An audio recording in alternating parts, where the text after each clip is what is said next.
Welcome back to Drunk Reviews. We're going to be reviewing a special film today. Don't Breathe, directed by Fede Alvarez. Yeah. Is it Fede Alvarez? Yeah, I think okay.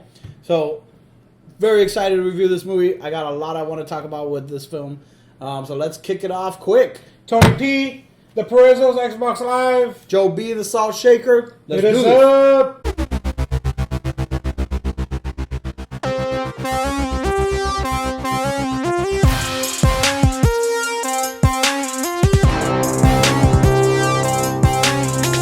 Let's talk about Don't Breathe. First of all, the filmmaker. This is a guy, he hasn't really done a lot. I don't know what it is about him, but I feel like I got to keep my eye on this filmmaker for a long time. Evil Dead, the remake, was one of the few remakes I can, without a doubt, say that I absolutely loved Evil Dead. Now, okay, I might be a little overshoot my boundaries here, but I think the remake was better than the original. I mean, you're talking about a film, The Evil Dead, which is Yeah. 30 years old.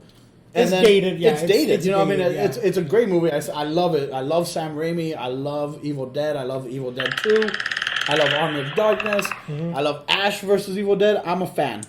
The way he shoots, it's very dark. It's like even Evil Dead. Evil Dead is a dark movie, not as in like emotion wise or anything like that.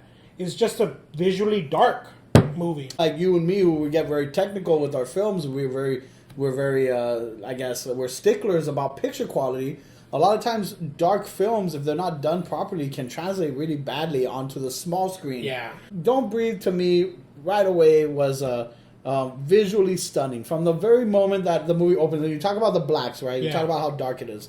The movie opens with a very bright sequence. That they're robbing a house in the middle of the day.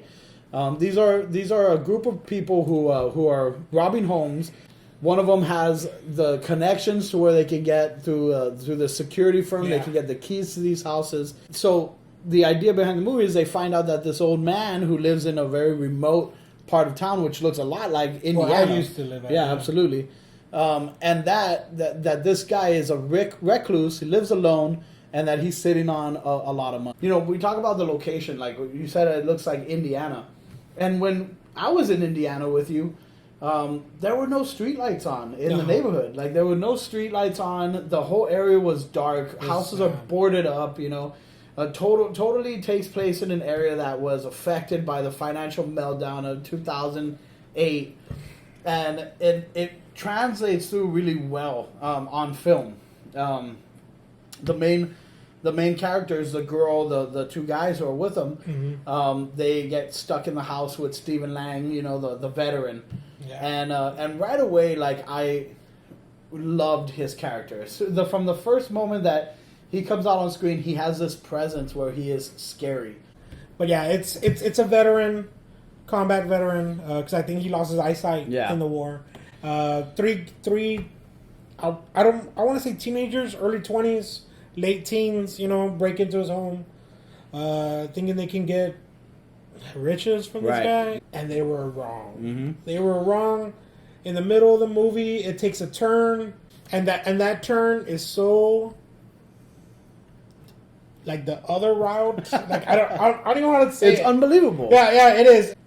It's hard to talk about Don't Breathe without spoiling stuff. So I mean, for those of you who haven't seen Don't Breathe, Go watch it. yeah, Go buy it. Whatever. I'm just gonna say right now, watch it. That's a must. It's an It's a instant must classic. In my opinion, it's an instant classic. No, I give it a 5. Obviously, this is a day one. Go watch this movie. It's a badass movie. Don't Breathe. I'm gonna give it a 5-star too. That's something we can easily agree on. Yeah. When we saw the movie, we were drinking. Yeah. right? Okay. Now. Okay. Going back to that Yeah. because I talked about this earlier.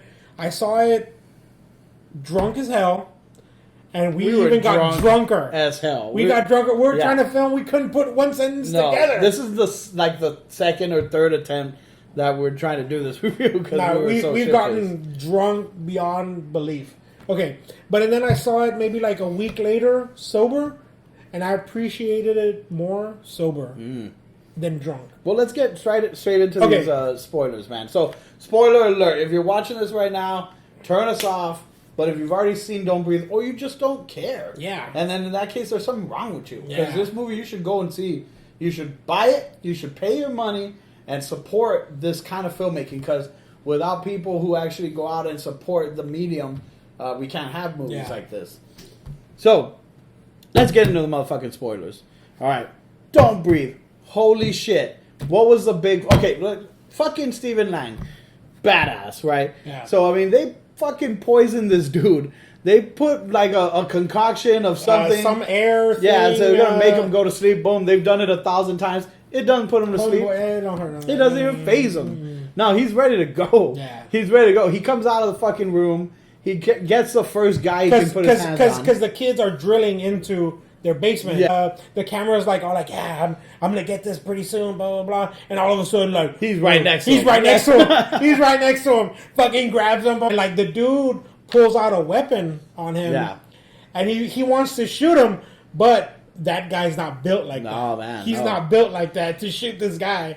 So... Stephen Lang just manhandles him. Manhandles him, grabs his gun, kind of turns it on him. And this was one of the epic scenes that are in there where, like, he kind of has him in a headlock or something. He's holding him down, but, like, he's, like, slowly moving that pistol to his head. And the guy's begging for his life. Yeah. And at the same time, he's asking him, how many more are there? How many more of you are there? And he says, no one else. Bam! Fuck and, like, you. but, like, that scene was so great.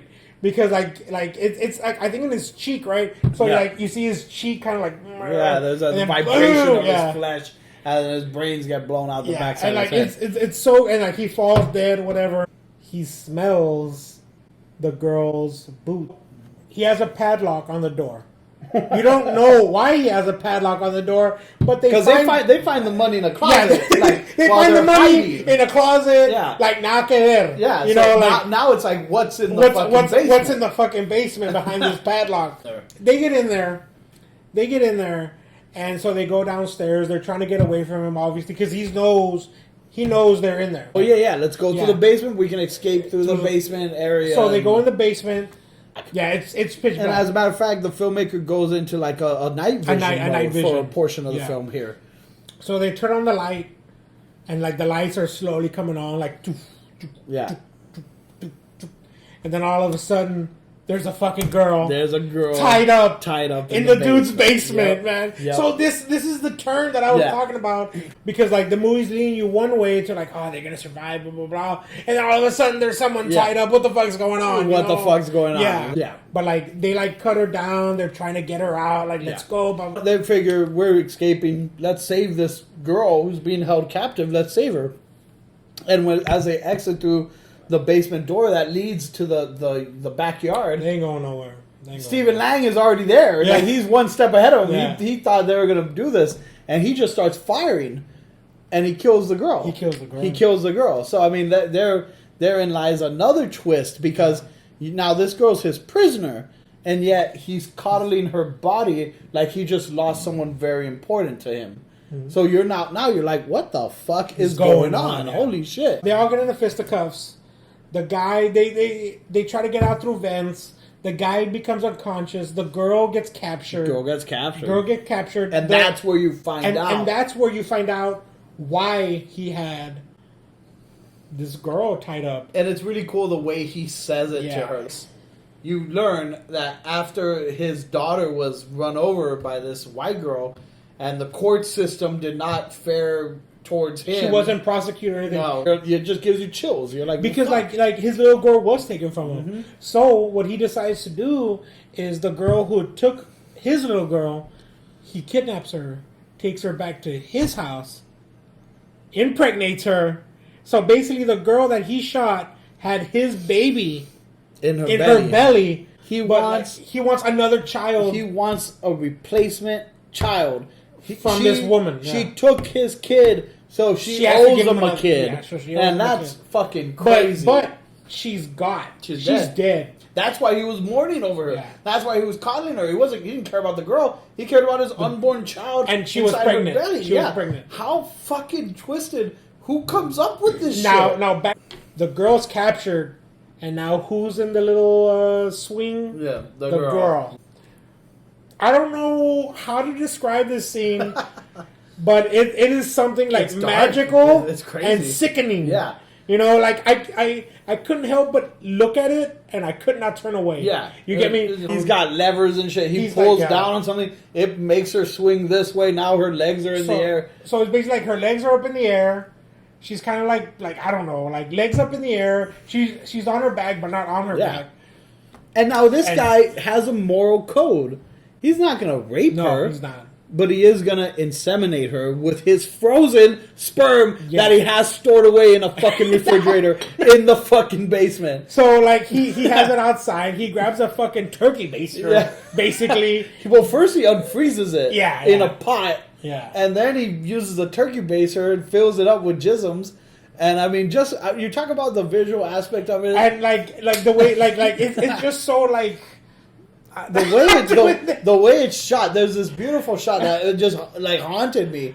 Stephen Lang's walking with the turkey baster in his hand, and the shots of his hand and the end of the turkey baster and a little driblet just like, of jism coming off the tip of the turkey baster as he's walking towards the girl. Like, holy shit, and you man. see her off in the distance, you see her in right? the distance, kind out of of like focus, squirming and stuff. Yeah, it was just really well shot, and I was like, man, like that's fucking twisted. Yeah, and like so that guy, the guy he thought he had killed, is not dead. He comes in, breaks up the party. The girl grabs the fucking turkey baster and puts it in his mouth. Rams it into his mouth. Deep throats him with that shit. And squirts out. He fucking gets shot his own jisms. Like, what the fuck? That was fucking crazy. It was disgusting, crazy, but I could not help but look at it. And you know what? Now that I'm thinking about it, because I saw it, my girlfriend was with us, we were watching it. That's a perfect date night movie. Now, bear with me here. It's a perfect date night movie because you take your date, and that shit is gonna instinctively speak to a woman on a fucking feral like level. Where it's like every woman understands the fear of being inseminated against your will from someone else. So you take your date, and now suddenly you seem like a really good guy. Because, I mean, holy shit, you're not that twisted motherfucker on screen who's about to do that shit. Oh my god, man. That plot twist was epic.